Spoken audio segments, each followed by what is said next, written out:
Jadi Ya. ini yang datang ini kita Ya. kunci hanya capres atau cawapres. Ya. Tidak boleh minta maaf tim sukses.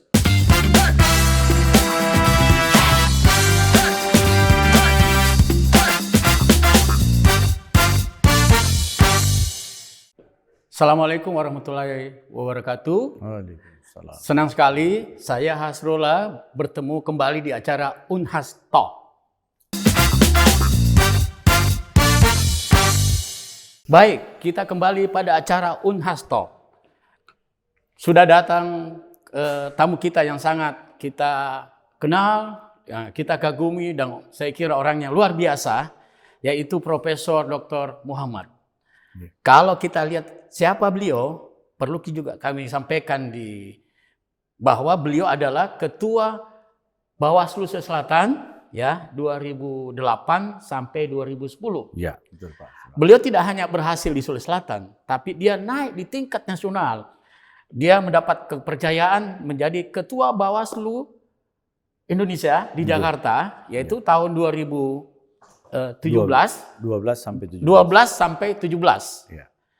Prestasi beliau di Bawaslu tidak hanya sampai di situ. Ya. Bahkan negara memberi kepercayaan menjadi Dewan Kehormatan Penyelenggara Pemilu ya. 2017 sampai 2022.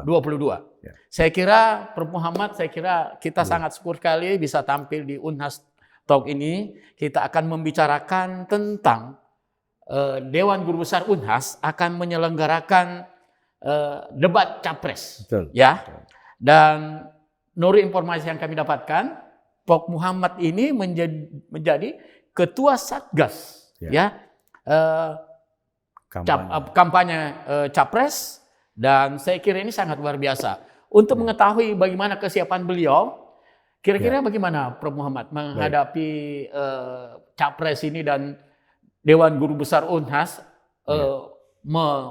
mengundang para capres kita untuk masuk ke kampus. Baik. Ya. Terima kasih Pak Dr. Hasrullah.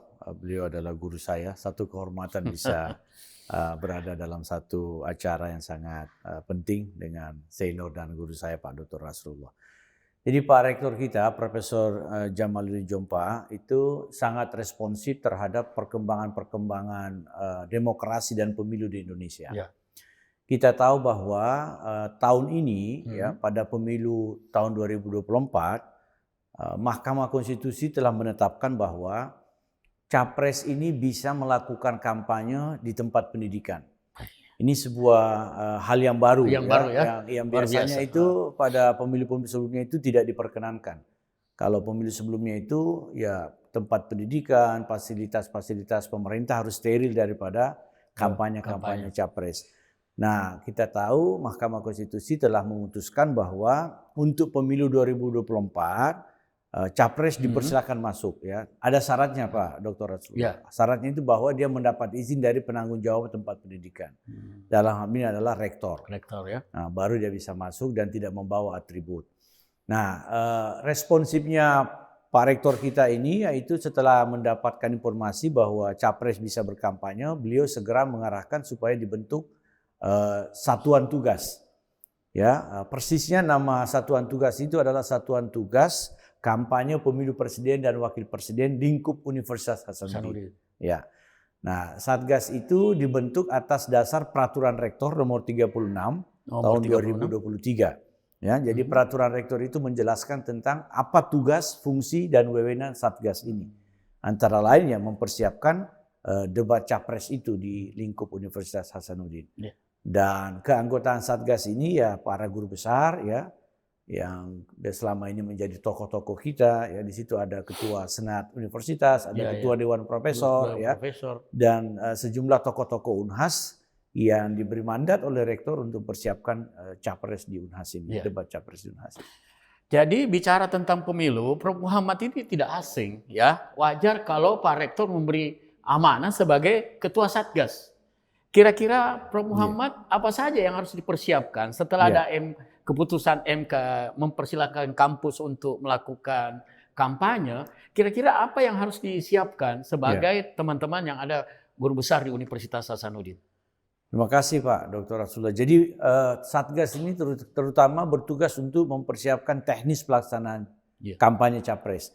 Karena kita nanti tidak model seperti KPU yang mempertemukan Capres ya. Kita menghindari itu. Jadi nanti ini Capres datang pada waktu yang berbeda. Pada waktu yang berbeda ya? Ya, tidak bersama-sama? Tidak bersamaan. Jadi ya sebenarnya substansinya juga adalah mengelaborasi visi misi calon.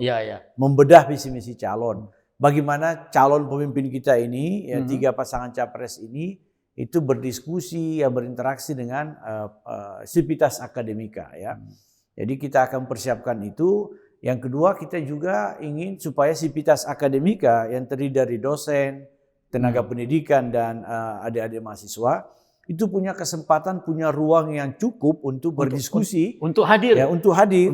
Hadir, berdiskusi, dan langsung berinteraksi dengan capresnya, ya, calon pemimpinnya. Karena ya pasti 1 di antara 3 ini akan jadi presiden. Ya. 1 di antara 3 akan jadi presiden. Pasti. Jadi kesempatan ketemu dengan capres ini menurut saya sangat penting. Sehingga Pak Rektor itu mewadahi dalam bentuk kampanye capres di dalam kampus Unhas gitu. Ya. Kalau bisa tahu, Prof. Muhammad, apa sih yang mendasari Pak Rektor punya inspirasi? Barangkali ini pertama kali ya kalau kita laksanakan gitu. Benar. Jadi bisa kita bayangkan pemirsa TV Unhas, kalau ini terlaksana, Unhas lah pertama kali dan berada di kawasan timur untuk melaksanakan debat capres setelah diumumkan oleh KPU di masa kampanye nanti.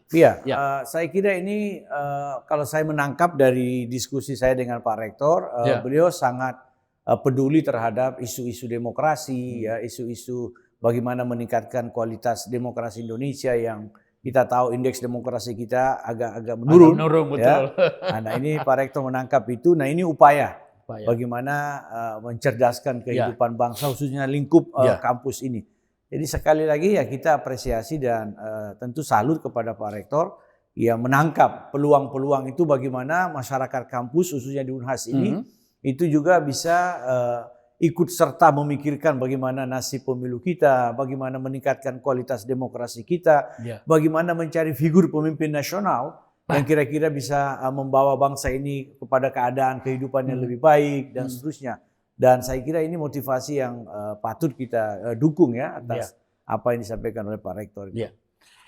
Prof. Muhammad, pemirsa TV Unhas dimanapun berada, ada pertanyaan yang agak nyelekit ini.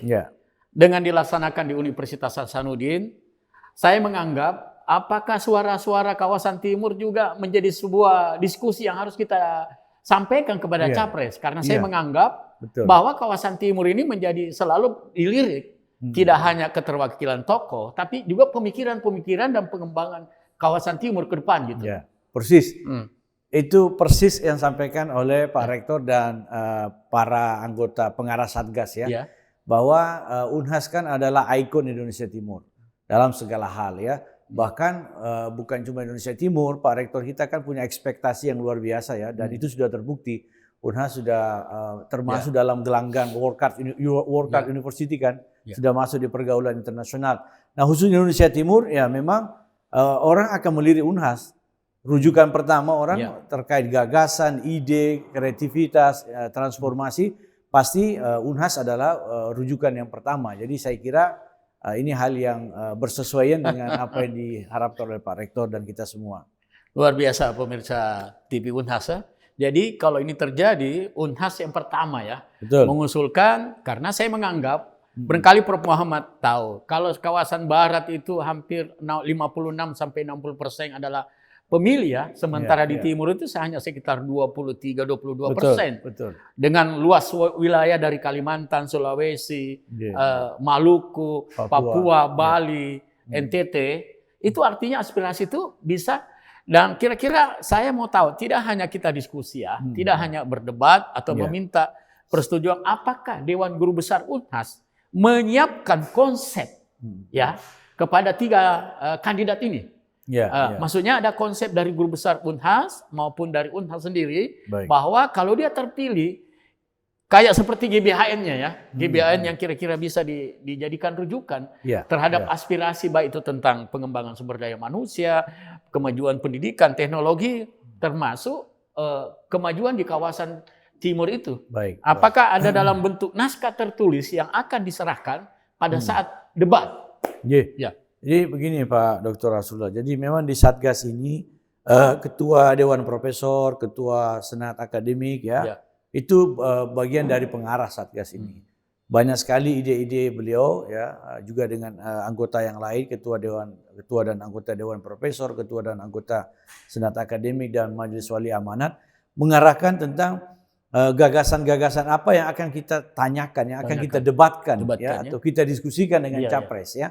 Nanti kita akan menentukan panelis.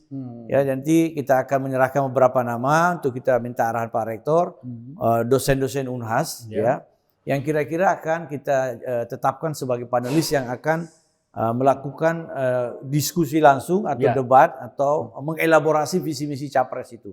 Yang tentu endingnya adalah seperti yang Pak Dr. Rasulullah sampaikan, akan ada semacam tawaran gagasan gitu, ya, naskah tertulis yang kita titipkan kepada 3 calon pemimpin ya, 6 calon pemimpin kita ini, supaya ketika terpilih itu memperhatikan apa yang menjadi pemikiran-pemikiran yang lahir dari kampus Unhas ini. Iya. Tapi biasanya Prof. Muhammad, supaya ini tidak monoton, kita punya acara, kira-kira format acara itu kira-kira bisa disampaikan kepada pemirsa TV Unhas sehingga minimal ini tidak hanya seperti dalam bentuk seminar, mungkin dalam bentuk talkshow. Apakah ada penulis lain di luar kita undang atau bagaimana? Itu juga untuk menyemarakkan kita punya acara gitu. Baik. Jadi insya Allah acara kita ini, debat capres di Unhas ini, sesi pertama nanti ada seremoni pembukaan. Di situ yang terhormat Pak Rektor akan menyampaikan sambutan, menyapa tentu capres dan hadirin semua. Setelah itu moderator akan memulai acara, mengundang capres dan mengundang 3 orang panelis. Dosen-dosen Unhas yang terpilih begitu dengan kualifikasi yang insya Allah semua kita tidak ragukan. Tentu dengan isu-isu yang kita harapkan bisa dielaborasi oleh 3 panelis itu. Nah di sesi pertama akan diberi kesempatan 3 panelis untuk bertanya, menanggapi, membedah apa yang menjadi orasi atau visi misi capres. Di sesi kedua kita akan mempersilakan adik-adik mahasiswa. Wah ini seru ini. Betul. Adik-adik mahasiswa akan punya kesempatan di sesi kedua juga 3 orang yang mewakili seluruh peserta, seluruh mahasiswa untuk bertanya langsung kepada capres dan cawapres kita. Dan tentu kita berharap kesempatan ini benar-benar digunakan oleh adik-adik mahasiswa untuk langsung berdiskusi, mendebat, mengkritik, tentu dengan tata krama ketimuran yang dimiliki Unhas dengan budaya-budaya santun. Untuk segera atau secara langsung kita persilakan berdiskusi dengan capres dan cawapres. Gitu. Yang menarik ini pemirsa TV Unhas, di samping para guru besar, dosen, ada juga mahasiswa. Betul. Ini caranya merekrut adik-adik yang gimana yang kita siapkan supaya ini kan debat nasional tingkat nasional dan mendatangkan di antara 3 akan menjadi presiden. Kira-kira siapa yang diwakili mahasiswa sehingga seperti yang dikatakan sopan santun, caranya mengkritik yang pedas tapi punya data. Kemudian juga performance dia pada saat dia mengucapkan dengan kalimat-kalimat yang terukur. Itu bagaimana caranya Satgas memilih dan memilah orang-orang seperti itu gitu. Baik, di Satgas ini itu ada unsur BEM.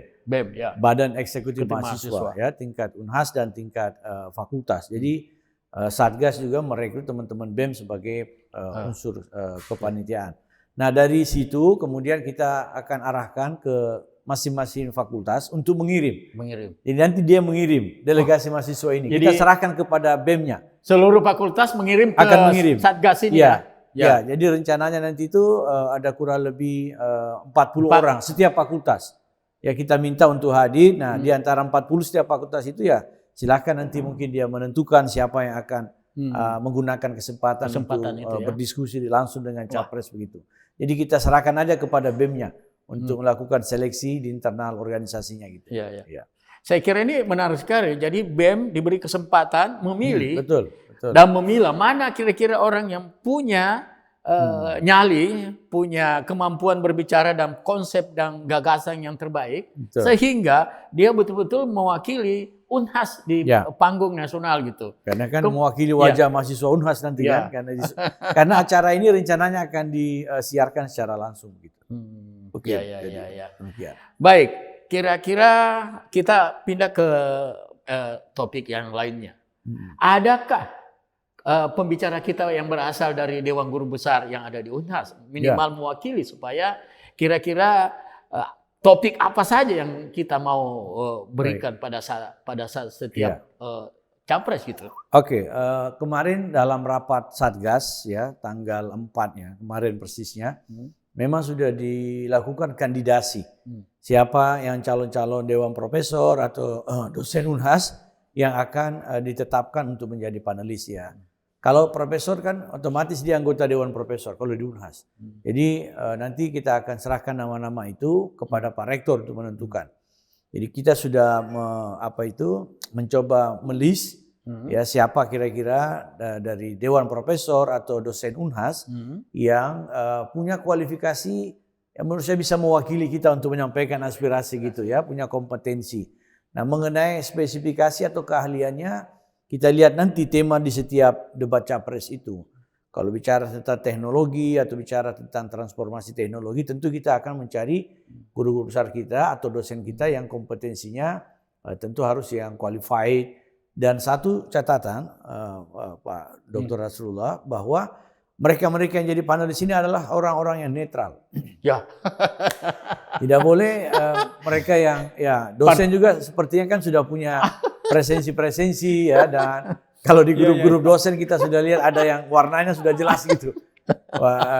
Afiliasinya sudah jelas. Politiknya Nah, itu kita sepakati tidak menjadi panelis. Panelis, kita mau dia merdeka, dia bebas, tidak ada kepentingan tidak membawa partai tertentu, capres tertentu. Sehingga dia bisa dengan lantang, dengan kritis, seperti bahasa Pak Dr. Rasulullah tadi, menyampaikan itu kepada capres. Ya, tidak ada konflik kepentingan gitu ya. Seperti itu antara lain. Saya kira persiapan ini cukup bagus ya, dan saya kira di bawah kepemimpinan Prof. Muhammad. Cuma saya bergeser sedikit mengenai format di atas panggung itu penting juga. Setuju. Dan itu entertainment juga menyampaikan kepada. Kalau hanya dalam bentuk diskusi seperti itu, akhirnya tidak menarik. Apakah ada juga ada selingan acara atau kita mengundang pembicara dari luar? Saya persilakan Prof. Muhammad. Ini pertanyaan kalau bukan ahli nggak keluar ini. Jadi benar, ini format satu diskusi yang cukup dinamis di kepanitiaan Satgas. Jadi nanti capres itu atau cawapres. Jadi ini yang datang ini kita kunci hanya capres atau cawapres. Tidak boleh minta maaf tim sukses atau tidak boleh tim pemenangan mendelegasikan begitu ya. Minta maaf, Unhas bukan berarti memilah-milah, tapi kita mau berdiskusi langsung dengan calon pemimpin kita. Jadi di surat kita ke tim pemenangan nasional itu bahwa yang kita harapkan datang ke Unhas ini adalah capresnya atau cawapresnya ya. Mohon maaf kita berharap tidak diwakili gitu kan. Nah, nanti di panggung itu rencananya kita adakan di Gedung Baruga, tempat yang paling kita anggap representatif. Capres itu menguasai satu panggung. Dia sendiri di atas panggung itu, panelisnya di bawah panggung ya. Di 3 panelis itu dan tentu mahasiswa dan sivitas akademika itu seperti yang kita tahu itu berhadapan dengan panggung itu. Jadi capres itu kita beri kesempatan untuk berimprovisasi, menguasai panggung itu. Silakan dia berkreasi, dan itu kan juga bisa menjadi sebuah penilaian bagi masyarakat Indonesia, sivitas akademik, bagaimana dia menyampaikan gagasannya ya berhadapan dengan sivitas akademika. Jadi beliau kita beri kesempatan bermain tanda petik, berimprovisasi di panggung itu tunggal dia di atas, moderator dan panelisnya di bawah panggung gitu. Keren ini kalau terjadi ya, karena untuk menguasai memang seorang presiden harus bisa menguasai panggung, dan saya kira Satgas ini sudah memikirkan ke situ. Tidak hanya dia duduk di atas, tapi dia akan juga ikut barangkali bergabung di bawah, apalagi pada saat-saat terakhir. Dan saya menganggap ini harus tetap, karena dalam diskusi itu menggali pikiran dan emosi kedekatan audiens itu menjadi faktor penentu juga. Nah, kira-kira yang akan kita bedah itu mohon maaf Prof. Muhammad, kira-kira topik-topik apa saja? Baik. Masing-masing presiden ini, baik pasangan nomor 1, nomor 2, nomor 3 gitu. Jadi kita tentu tidak bisa keluar dari apa yang menjadi peraturan KPU terkait dengan debat. Jadi KPU sudah menetapkan PKPU 15 dan 20 tahun 2023 tentang debat capres gitu ya. Yang isinya antara lain bahwa kegiatan debat itu ya adalah mengeksplor visi, misi dan program capres yang sudah diserahkan ketika dia mendaftar di KPU. Dan dokumen itu resmi ditetapkan sebagai visi misi program yang sifatnya formal. Itu satu. Nah, tapi Pak Rektor kita itu menangkap ada hal penting lain. Ya selain adalah mengeksplor visi misi dan program capres, bagaimana coba nanti panelis ini mencoba menanyakan tentang apa sih yang Unhas selama ini perjuangkan. Visi misi Unhas itu juga kita mau coba debatkan gitu. Kita mau tanya, Anda kalau jadi presiden atau jadi wakil presiden, bagaimana Anda misalnya melihat, menilai atau mungkin merealisasikan apa yang selama ini Unhas perjuangkan, misalnya visi kemaritiman atau apapun juga, itu nanti akan kita coba sampaikan ke capres atau kita tawarkan. Anda melihat visi misi Unhas ini kira-kira seperti apa? Bagaimana upaya Anda misalnya untuk mewujudkan Unhas sebagai sebuah entitas perguruan tinggi di Indonesia itu bisa kemudian visi misinya itu bisa menjadi bagian daripada visi misi capres begitu. Jadi kita coba menawarkan, ya, menantang kira-kira begitu. Itu yang Pak Rektor arahkan dan saya kira sangat relevan. Saya kira apa yang disampaikan Rektor kita ya, Prof. Nyompa menawarkan konsep visi misi. Betul. Tapi bagaimana bisa mengawal ini, Prof. Muhammad? Kalau dibicarakan, disampaikan ke publik itu kan biasa. Adakah sesuatu kesiapan Satgas bahwa menyampaikan aspirasi dari Unhas dan menyerahkan secara langsung kepada kandidat sehingga itu menjadi kontrak politik pada saat berdebat gitu. Biasanya kalau orang sudah selesai talkshow sudah selesai. Tapi kalau Unhas menyiapkan sebuah konsep yang tertulis kemudian diserahkan masing-masing ke capres, saya kira itu menarik dan itu bisa ditagih kapanpun juga. Gimana Prof. Muhammad? Terima kasih. Ini pesan yang sangat-sangat penting dan fundament. Iya benar, kalau kita lihat selama ini, ya ini kan capres sebelum masa kampanye kita lihat sudah masuk kampus ya. Di media kita lihat, tapi ini kan resmi dalam masa 28 November 2023 hingga 10 Februari 2024. Ini 75 hari ini masa kampanye yang ditetapkan oleh KPU. Nah, tentu Pak Rektor kita akan menyiapkan itu ya setelah melihat proses debat. Ya endingnya seperti itu. Kita akan Pak Rektor tentu mewakili kita semua akan menyampaikan itu. Bisa saja dalam sambutan pembukaannya atau mungkin di akhir sesi debat capres itu beliau akan persiapkan itu ya. Ya supaya ya benar ada sesuatu yang kita bisa tagih. Ini kan kampanye sebenarnya menebar janji. Makna lain kampanye ini kan menebar janji. Tapi janji dari orang-orang intelek kepada orang-orang intelek. Nah tugas kita adalah juga akan menagih dengan cara intelek atas apa yang kita sudah serahkan secara tertulis itu. Terima kasih Pak Dr. Rasulullah sudah diingatkan lagi. Soalnya ini Dewan Guru Besar. Jadi Pak, karena ini adalah trendsetternya, ada pelakunya adalah Dewan Guru Besar, pasti pemikiran-pemikiran yang akademik, ilmiah, terjangkau dan bisa diimplementasikan. Karena saya menganggap, itu yang kita diskusikan tadi, kalau hanya dalam bentuk kampanye, sesudah kampanye bisa dilupakan. Tapi sesudah itu bisa kita tagih kembali atau mengundang kembali beliau sebelum Anda menjadi terpilih menjadi presiden, ada yang kami serahkan sejauh mana.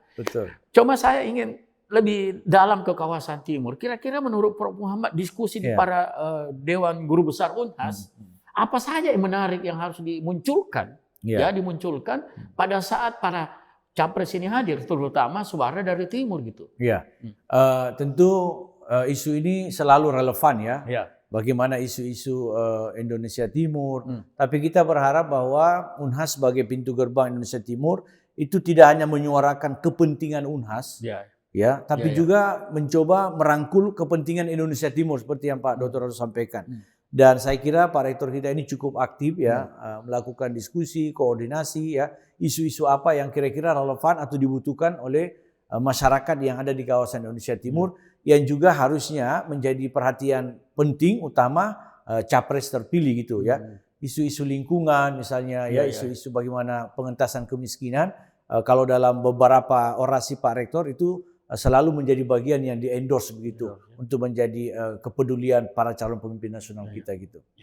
Saya teringat Prof. Muhammad di kawasan timur itu ada BKS PTN Intim. Waktu saya jadi sekretaris rektor di zamannya Pak Radi ini, Siap. saya kira-kira apa mereka diikutkan supaya ada keterwakilan baik dari Pak Uncen, mau daripada Patimura, dari Unsrat, dari NTT, dari ya kira-kira gimana supaya ketika kita bicara kawasan timur tidak hanya Makassar, tidak hanya Sulawesi Selatan, tapi juga mengikutkan BKS PTN Intin sehingga diskusi kita di para capres ini bisa lebih mewakili. Karena saya menganggap kawasan timur itu selalu seksi untuk tidak hanya keterwakilan wilayah, bahkan keterwakilan tokoh. Kira-kira bagaimana Prof. Muhammad? Setuju, sangat setuju Pak Dr. Rasulullah. Jadi debat capres di Unhas ini tidak hanya mencoba menjahit gugusan gagasan yang brilian dari para tokoh Indonesia Timur, tapi juga kita akan mengundang. Jadi nanti ada undangan-undangan istilah kita undang-undangan khusus selain Sivitas Akademika, kita undang para rektor. Ya para rektor, tokoh-tokoh masyarakat di acara itu. Jadi tidak eksklusif gitu. Ya walaupun tidak bersifat terbuka juga karena kampanye di kampus ini kan sifatnya terbatas. Bukan dengan kampanye umum atau kampanye yang sifatnya terbuka. Betul. Nah, di undang-undang kita, Undang-Undang 7 2017 tentang pemilu, kemudian peraturan KPU nomor 15 dan nomor 20 tahun 2023 tentang kampanye, itu ada 9 jenis kampanye. Nah, salah satunya adalah kampanye yang sifatnya terbatas di kampus ini. Nah, tapi Pak Rektor tetap mengharapkan supaya para rektor yang ada ya di Indonesia Timur atau di Sulsel, di Makassar itu akan diundang. Selain tokoh-tokoh ormas, tokoh-tokoh yang kita anggap punya kontribusi selama ini, dan tentu kita harapkan juga menghadiri acara itu secara langsung. Saya kira pemirsa TV Unhas, kita lihat kalau melihat penjelasan dari Prof. Muhammad, jadi kehadiran 3 capres di Unhas ini tidak hanya mewakili di Unhas dan Sulawesi Selatan, tapi saya kira ini yang sangat relevan yang kita bicarakan, sehingga suara dari timur itu tetap kita masih ingat dulu Irama Suka Irama Suka. Betul. Kemudian Indonesia bagian timur, sehingga pada diskusi waktu itu JK dengan beberapa tokoh-tokoh dari timur terwakili dalam kabinetnya Pak Soeharto waktu itu. Atau kira-kira bagaimana Prof. Muhammad? Kita juga tidak hanya berbicara tentang sumbangan pemikiran yang begitu bagus kepada presiden terpilih nanti, tapi yang juga perlu tak kalah pentingnya bagaimana membangun kawasan itu keterwakilan tokoh dari kawasan timur. Kira-kira gimana Prof. Muhammad? Ya, kita sih berharap siapapun presidennya, seperti Pak sudah sampaikan, adalah presidennya Indonesia. Bukan presidennya kawasan teman-teman yang ada di Indonesia Barat atau suku tertentu. Dia adalah presiden Republik Indonesia yang semuanya harus memberikan perlakuan yang proporsional terhadap semua wilayah. Jadi kita berharap di Indonesia Timur nanti ada tokoh-tokoh yang bisa masuk kabinet. Why not? Kita punya potensi-potensi orang hebat. Pak harus juga ini orang hebat. Orang hebat yang ada, salah satu yang saya kenal, orang hebat yang ada di Indonesia Timur, Pak Dr. Rasulullah. Jadi kita berharap capres kita besok, siapapun yang terpilih, 1, 2, atau 3, adalah orang-orang yang benar-benar punya nasionalisme yang Indonesia. Betul-betul mengindonesia ya.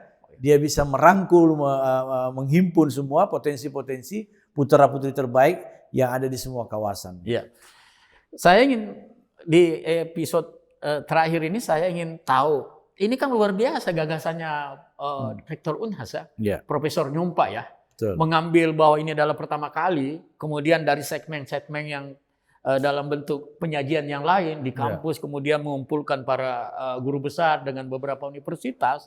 Ada titipan dari Pak Rektor nggak untuk pemirsa TV Unhas dengan seluruh penduduk Indonesia gitu? Iya, beliau mengharapkan, Pak Rektor Unhas, Profesor Jamal Jompa mengharapkan bahwa event ini benar-benar dimanfaatkan oleh terutama Sivitas Akademika. Ya, melalui misalnya Unhas, kita merencanakan juga Unhas TV bisa meliput supaya kita benar-benar mengenal calon pemimpin kita. Ya, mengenal tidak hanya pribadinya, tidak hanya orangnya, tapi terutama gagasannya, visi misinya, track recordnya gitu, apa yang dia sudah lakukan ya. Karena ya semua kepentingan kita ini pada akhirnya akan kita titipkan ke salah satunya, ya kan? Pasti 1, 2, 3 ini kan jadi capres. Maka kepentingan kita baik sebagai pribadi maupun sebagai warga Unhas akan kita titipkan ya kepada capres terpilih ini. Maka ini sangat penting untuk mengenal ya pesannya Pak Rektor kepada kami supaya event ini, debat capres di Unhas ini benar-benar dimanfaatkan, diikuti, ya, diresapi, dielaborasi oleh seluruh sivitas akademika. Kira-kira yang terakhir ini lagi, ya, biasanya karena ini upacara seremoni yang luar biasa, apalagi di kampus, ya, tentu ada harapan dari ketua panitia. Harapan kita sehingga kapan kira-kira kita mendapat respon, kemudian bagaimana kesiapan-kesiapan yang lebih, dan bisa dilaporkan kepada pemirsa TV Unhas dimanapun berada bahwa Unhas dengan event seperti ini, ya, dengan pola seperti ini beda dengan debat yang lain. Kira-kira apa yang ingin disampaikan Pak Prof Muhammad? Baik. Tentu ini arahan Pak Rektor yang saya coba teruskan melalui media kita ini, bahwa event besok itu kita tunjukkan sebagai event yang beradab. Kita berharap seluruh sivitas akademika yang menghadiri acara itu tertib, santun. Kita berusaha menyiapkan tempat yang baik, fasilitas yang cukup baik, sambutan yang cukup baik. Mari kita tunjukkan bahwa Unhas ini dari dulu sudah punya nilai-nilai budaya yang menghargai ketertiban, ya. Jangan ada suasana-suasana gaduh, jangan ada yel-yel, ya. Kita harap tidak boleh ada di antara kita berteriak-teriak di aula itu, mendukung apalagi menyatakan dukungan. Itu tentu bukan sifat atau kebiasaan atau budaya yang selama ini ditunjukkan oleh masyarakat Unhas. Mari kita tunjukkan sekali lagi bahwa kita adalah komunitas terdidik yang punya budaya kemaritiman, budaya timur yang sangat menghargai sopan santun dan menghargai suasana-suasana damai begitu. Iya, saya ingin sampaikan kepada pemirsa TV Unhas bahwa saya ingin mengutip apa yang dikatakan oleh Prof Muhammad. Kita harus menunjukkan debat capres yang sangat luar biasa dan baru pertama kali di Indonesia mewakili kampus, dan dia berharap bagaimana budaya maritim di sikap perilaku kita ditunjukkan pada debat capres ini menunjukkan kita punya peradaban yang tinggi. Saya kira terima kasih Prof Muhammad kedatangannya luar biasa. Kata kunci yang paling peradaban yang tinggi. Peradaban yang tinggi, saya menganggap bahwa inilah debat yang terbaik. Kita harapkan yang terbaik selama kampanye Presiden Republik Indonesia di tahun 2023 dan 2024. Sekian dan terima kasih. Wassalamualaikum warahmatullahi wabarakatuh. Waalaikumsalam warahmatullahi wabarakatuh.